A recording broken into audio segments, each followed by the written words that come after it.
Hola, muy buen día. Arrancamos la clase 18 ya.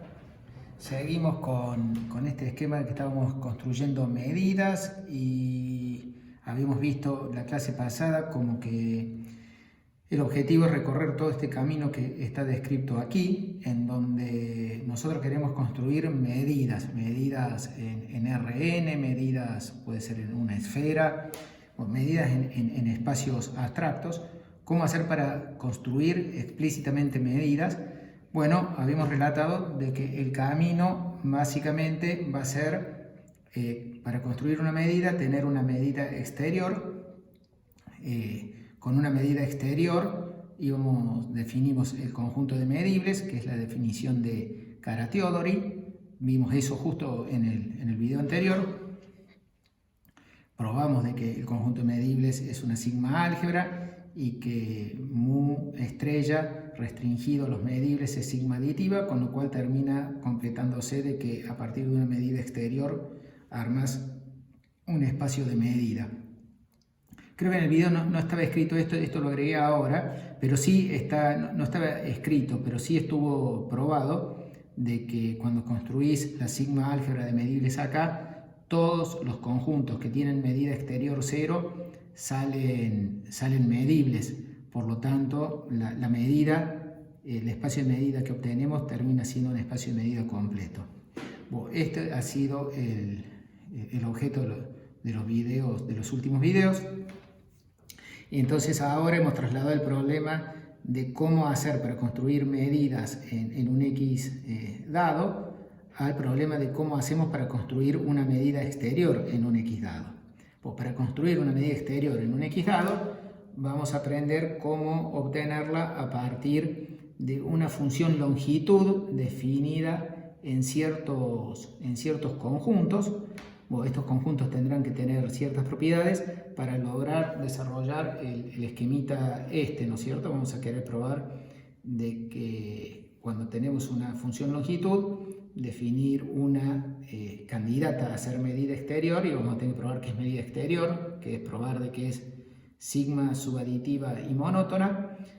Vamos a querer además que restringida a los intervalos la medida exterior realmente extiendan la L que vos tenías, y para cerrar todo el esquema vamos a querer que estos intervalos sean medibles.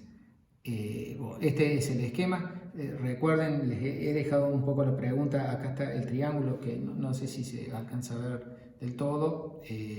Un poco el esquema está haciendo también pensar, si yo tengo un triángulo dividido en subtriangulitos, por qué base por altura del triángulo grande es la suma de las bases y por alturas y de cada uno de los triangulitos, y un esquema para hacerlo, para nada elemental, sino que bien sofisticado, es recorrer todo este camino definiendo una verdadera medida área en R2 en un espacio de medida, y en donde sepamos que esa función área es una función de medida, por lo tanto es sigma aditiva y en particular finitamente aditiva, y como el área de los rectángulos, o sea, va a tener que tener esa propiedad, sea X por Y, bueno, de ahí se deduce de que base por altura y la suma de BI por HI da A del triángulo azul. Bueno, eso estuvo bien explicado en el video anterior, en el video 43. Bueno, entonces el plan de hoy es recorrer este camino, que es el camino de Kara-Teodory y Hahn. Todo esto es de Kara-Teodory, la sigma álgebra M es la definición de él. Así que la situación que ya estábamos, esto está también en el video 45, está demostrado lo siguiente. Que, bueno, o sea, está desarrollado lo siguiente, que si vos tomás una familia de subconjuntos S arbitraria y tomás una función de S a 0 infinito también arbitraria, y definís así la candidata a medida exterior, definís de prepo que en el vacío de 0 y que en el resto de los conjuntos de X sea el ínfimo sobre todos los cubrimientos con conjuntos de S, teniendo en cuenta que el ínfimo del conjunto vacío es infinito, es decir, que los conjuntos que no puedan ser cubiertos por elementos de S van a tener medida exterior infinita. Bueno, esta es la definición que proponemos para medida exterior. Y bueno, estos 3 puntos son estos mismos 3, solo que ordenados de la manera más cronológica a la que vamos a desarrollar.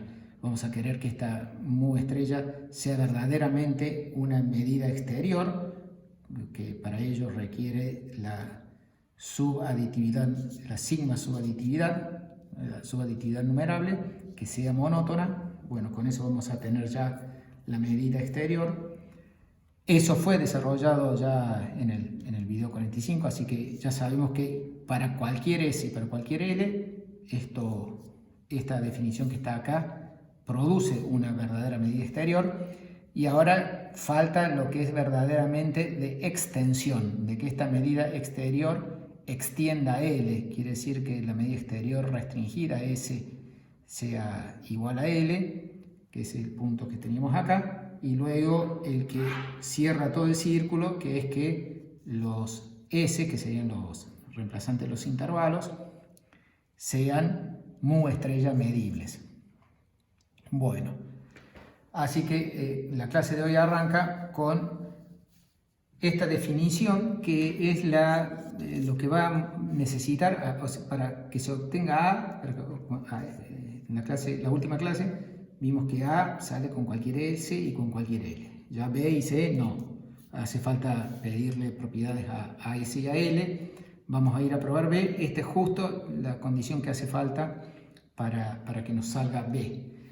Así que vamos a decir de que L, una función L definida en una familia, es sigma 0 monótona. A ver, voy a explicar un poquito acá. El sigma siempre significa numerable. Y este 0 es porque quiero simplificar un poquito, me parece que simplifica un poquito la exposición del Roiden.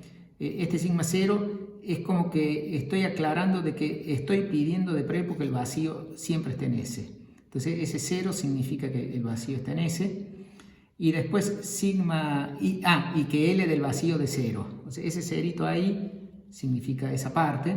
Y después la sigma monotonía quiere decir que si vos tenés un conjunto en S que está cubierto por conjuntos de S, entonces suceda que la longitud de S sea menor o igual que la suma de las longitudes de SI. Entonces, claro, es como una monotonía. Lo que pasa es que como este S tiene tan poca estructura, ser monótono es que si S1 estuviera contenido en S2, L de S1 fuera menor o igual que L de S2. Bueno, ese sale de acá, va a ser monótona, pero es más que monótona, es sigma monótona. Quiere decir que si S está contenido en una unión numerable de cosas de S, ambas están en S. Si este S está contenido en una unión numerable de cosas de S, se nos tiene que dar esta desigualdad. Bueno, este paquetito de propiedades le llamamos que la función L que sale de S aquí es sigma 0 monótona. Bueno, justamente esta propiedad es la que hace falta para probar B, y eso es lo que vamos a probar ahora.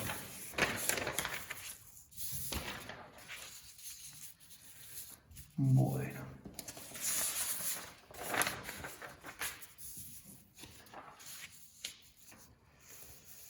Así que tenemos ahí la proposición que estamos anunciando. Si L va de S a ser infinito, posiblemente infinito incluido, es sigma 0 monótona. El 0 va a estar en la imagen porque con este cerito decíamos que el vacío está acá y que L del vacío es 0. Bueno, si pasa eso, entonces mu estrella de cualquier conjunto de S es igual a la longitud de S.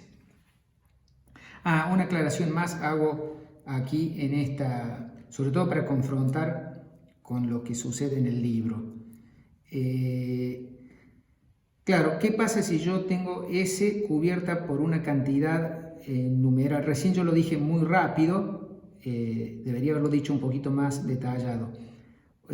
¿Cómo dije que si S1 está contenido en S2, entonces L de S1 te queda menor que L de S2?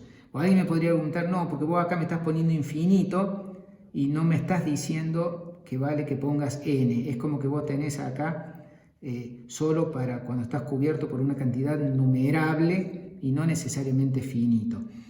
Bueno, eso no hay problema porque justamente incluí el vacío en S y la longitud del vacío es 0. Así que si vos llegás a tener S contenido en una unión finita, vos podés considerar que lo tenés contenido en una unión numerable, agregando numerables vacíos, y eso no te cambia esta parte porque vas a estar sumando L de vacíos, vacíos, vacíos, que son todos ceros, entonces no te cambia. O sea, este cerito que impone que el vacío esté en S y mida 0, tenga longitud 0, asegura que esta sigma monotonía se puede restringir a finita monotonía.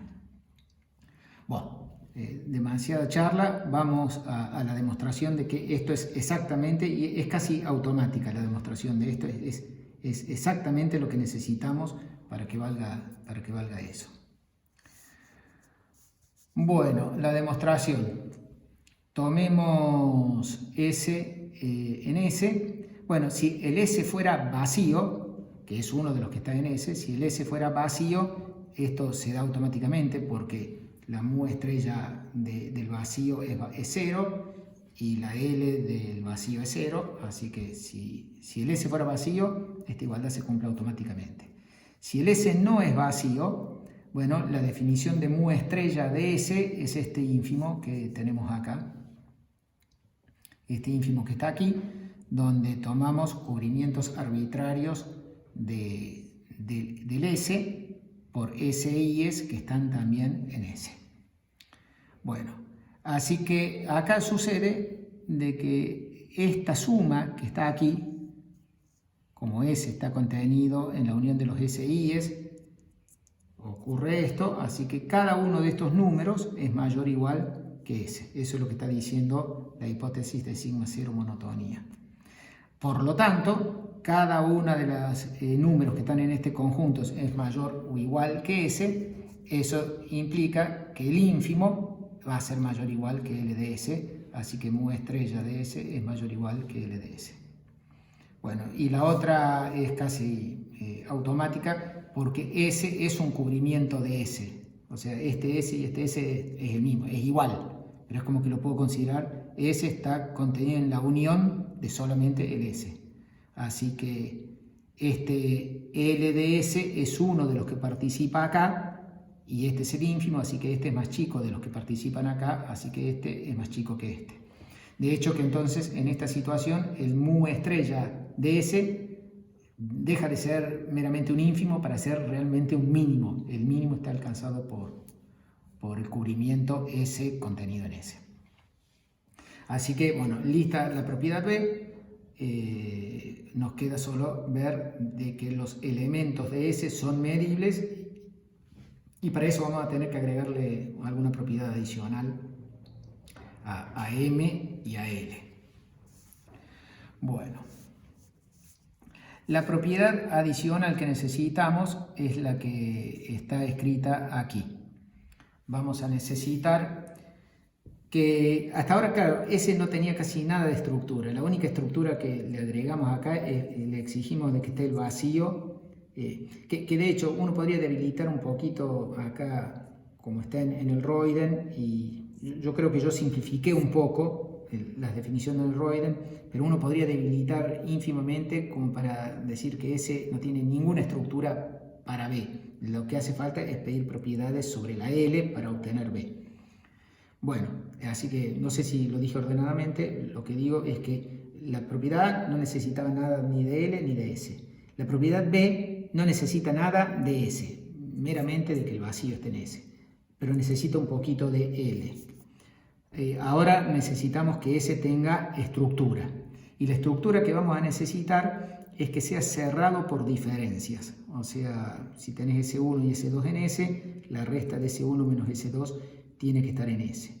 Y además le vamos a tener que pedir otra propiedad a L, que va a tener que ser finitamente aditiva.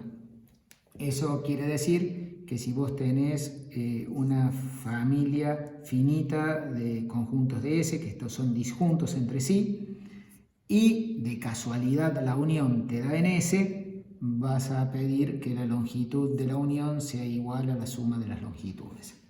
Por eso le pongo finitamente aditiva entre comillas, porque esto sería ser finitamente aditiva, salvo el hecho de que esta unión podría no estar en S. Entonces, finitamente aditiva no se preocupa si está o no, porque por algún motivo uno sabe que está. Entonces lo puse entre comillas.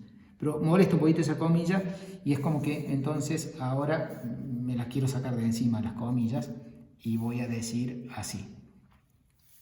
Definición entonces. Vamos a decir que una familia no vacía es un anillo si tiene la siguiente propiedad. Si es cerrado por uniones finitas, uniones de 2 o unión finita, y es cerrado por diferencias. Así que una familia de conjuntos, que le estoy pidiendo de entrada no vacío. El vacío también es un anillo, pero yo estoy pidiendo directamente anillos no vacíos para no estar agregándolo permanentemente en las hipótesis. Entonces, un anillo es una familia no vacía que es cerrado por uniones finitas y cerrado por diferencia de dos elementos de S.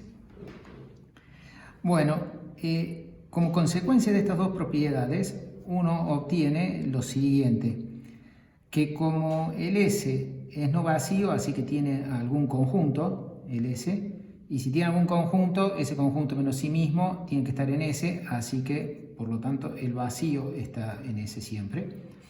Y luego también es cerrado por intersecciones, porque S1 intersección S2 lo podés expresar como S1 menos S2, así que este está en S, este está en S, la diferencia está en S, así que los anillos son cerrados por uniones, diferencias y consecuentemente tienen el vacío y son cerrados por intersecciones. Y posiblemente esto les recuerde a lo que era un álgebra, lo que le llamamos un álgebra de conjuntos. Y tal cual, se parece mucho a un álgebra. Acá no está pareciendo de que sea cerrada por complementos. Entonces, y eso no se deduce de lo que está aquí. Así que por lo tanto, por ejemplo en particular, no sé que el total esté en S. Si supiera que es cerrado por complementos, el total estaría en S. Pero es lo único que falta. Si yo agrego que el total esté en S, si yo digo, tomo un anillo tal que el X está en S, entonces ahora pasa a ser un álgebra, porque como el X está en S y es cerrado por diferencias, justamente el complemento es hacer X menos S, entonces pasa a ser cerrado por complementos. Bueno, en definitiva, un anillo es casi un álgebra. Si a un anillo yo le agrego la exigencia de que el total esté, pasa a ser un álgebra. Pero nos basta con anillo para lo que queremos trabajar. Entonces, como les decía, para que se pruebe C, necesitamos que S sea cerrado por diferencias. Básicamente esta es la hipótesis que necesitamos. Y como les dije que quería sacarme de encima un poco estas comillas y no pierdo demasiado al agregarle esta hipótesis, y de hecho si se fijan en el Royden viejo, en la tercera edición, directamente le pide a S que sea un álgebra. Así que la decisión mía es como que me quedo en el medio. En el Royden viejo pedía que S sea un álgebra, en el Royden nuevo pide solo esta propiedad, y esta propiedad así entrecomillada, o para simplificar, yo voy a pedir que S sea un anillo no vacío, así que ahora va a ser cerrado por uniones, y entonces voy a pedir de que la función L sea finitamente aditiva sin agregarle comillas, porque la unión siempre está en S, así que no tengo que agregar esta parte. Bueno, entonces ahora vamos a probar C.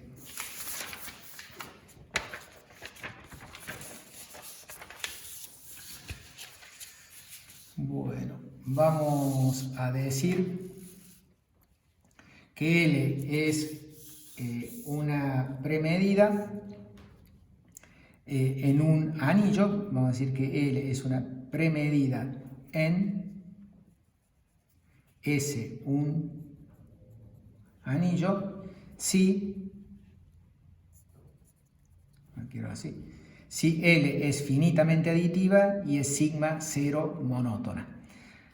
El sigma cero monótona lo mantengo, o sea, recién dije que lo que necesitaba era el finitamente aditiva, pero el sigma cero monótona lo necesité para el B y ahora yo quiero terminar de probar todo entero, así que directamente, por eso es que tenemos esta definición de premedida. Esta definición de premedida no es mía, sino que es la definición directamente para terminar de probar todo. Entonces, esta L es una premedida en un anillo si L es finitamente aditiva y es sigma cero monótona.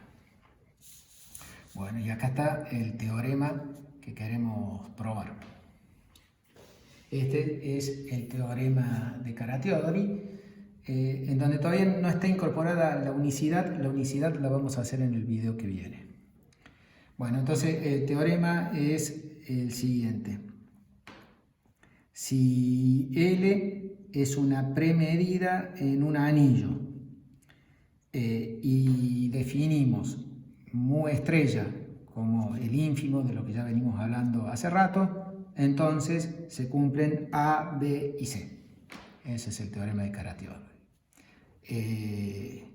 Bueno, acá yo agregué lo que dije al principio del video y además la mu que termina, la mu estrella, perdón acá, la mu estrella restringida a los medibles es una medida completa y extiende a L. Por supuesto que extiende a L simplemente porque esa es la parte B, extiende a L, es la parte B y que está autorizada a escribirse porque S está dentro de los medibles. Bueno, para la demostración de este teorema solo nos resta probar C, el hecho de que sea premedida, dice que es sigma cero monótona y sigma cero monótona era lo necesario para B, así que eso ya lo tenemos. Bueno, vamos a probar de que todo elemento de S es medible. Recordemos que era ser medible para una medida exterior. Un conjunto E es medible si para todo subconjunto de X se cumple esta igualdad. Esta es la definición de medible de Karateodori. Bueno, así que tenemos que ahora tomar un elemento de S, y ver de que SS lo pongo acá y anda bien para cualquier A en X. Bueno, lo que vamos a hacer es lo típico. Acuérdense que siempre este testeo basta probar la desigualdad para arriba, porque las medidas exteriores son subaditivas, así que la desigualdad al revés la tenés gratis. Así hay que probar que esto es mayor o igual que esto para todo A en X y para todo y con un E que es un S de S. Bueno, lo que vamos a probar es que dado S en S y epsilon mayor que 0, vamos a ver que mu estrella de A más epsilon es mayor o igual que mu estrella de A intersección S más mu estrella de A intersección S complemento, para cualquiera. Bueno, ¿cuál es la definición de mu estrella de A? Bueno, por definición de mu estrella, acá la tenemos a la definición de mu estrella de cualquier cosa. Siempre para cualquier epsilon mayor que 0, había fijado este epsilon mayor que 0, puedo cubrir el A con elementos de S de modo tal que si me corro un poquito para arriba, epsilon, yo encuentro este cubrimiento que es menor o igual que el ínfimo más epsilon. Bueno, así que por definición de mu estrella existe este cubrimiento por elementos de S que cumple esa desigualdad. Bueno, muy bien. Así que ya tenemos más o menos acotado esto, ahora hay que estimar esto. Bueno, por otro lado, quiero para medir esto, para tomar la medida exterior de A intersección S, tengo que cubrir el A intersección S. Bueno, con este cubrimiento de A intersectado con S, logro lo que quiero. Entonces, A intersección S es la unión de los SI intersección con S. Muy importante que este es un cubrimiento permitido porque esto está en S porque S es un anillo y los anillos dijimos que son cerrados por intersecciones. Así que S perfecto. Y ahora A intersección S complemento, o lo mismo, es la unión de los SI intersección S complemento. Acá ojo que ese complemento no está en S, no es cerrado por complementos S, pero sin embargo SI intersección S complemento es SI menos S. Así que esto sí sé que está en S. Bueno, así que esta igualdad es conjunto a conjunto, ¿no? No es que toda la unión, simplemente esto, intersectar con el complemento. De hecho, la resta es exactamente intersectar con el complemento, pero la hipótesis dice de que esto está en S. Bueno, así que ya tenemos cubrimiento de estos dos. Entonces yo sé que la medida exterior de este más la medida exterior de este, que son los ínfimos sobre los cubrimientos, es menor o igual que la suma de estas longitudes más la suma de estas longitudes. Lo escribí así. Bueno, perfecto. Pero ahora viene de que bueno, esta suma la puedo pasar para allá, o sea, me está quedando esto más esto, cada término sería esto más esto. Y ahora, como la L es finitamente aditiva y... acá lo saqué, me había olvidado que lo había sacado. Ahí ya saqué esta suma para afuera. Y como este conjunto, unión este conjunto, da LSI, entonces que el hecho de que L sea finitamente aditiva dice que esta suma da la longitud de SI, da exactamente la longitud de SI. Así que ahora estoy teniendo de que esta suma es menor o igual que la suma de las longitudes de SI, y las longitudes de SI son menor o igual que mu de A, mu estrella de A más epsilon, y eso era para epsilon arbitrario. Así que logramos probar esto para todo epsilon, así que probamos la desigualdad para arriba sin el epsilon. Eso implica que el S es medible, para todo conjunto S de S. Bueno, muy bien, seguimos en el próximo video en donde vamos a apuntar a la unicidad de este teorema y vamos a apuntar a todavía un pequeño defecto que está teniendo toda esta historia, es que pareciera acá cerrar un poquito toda el programa que nosotros habíamos anunciado, ¿no es cierto? De hecho que en parte se cierra y en parte no, porque yo acá puse puntos suspensivos. Pareciera que bueno, estos puntos suspensivos están siendo, bueno, estos candidatos a intervalos tienen que ser un anillo y el L tiene que cumplir finitamente aditiva y sigma cero monótona, ser una premedida. Está bien, pero lamentablemente nosotros vamos a querer aplicárselo a los verdaderos intervalos. A los verdaderos intervalos ya no nos hace falta porque lo desarrollamos todo, pero a los rectángulos de R2, o en fin, a los rectángulos de R2 o a los cubos en Rn, y sucede que los rectángulos o los cubos, y de hecho los intervalos en R no son un anillo, los intervalos no son cerrados por diferencia, y menos que menos los rectángulos son cerrados por diferencia, ni cerrados por uniones, o sea, no son anillos. Así que en el video que viene nos vamos a dedicar a ir un poquito, a debilitar un poquito las hipótesis para que encaje con rectángulos y probar unicidad, cierta unicidad para este teorema.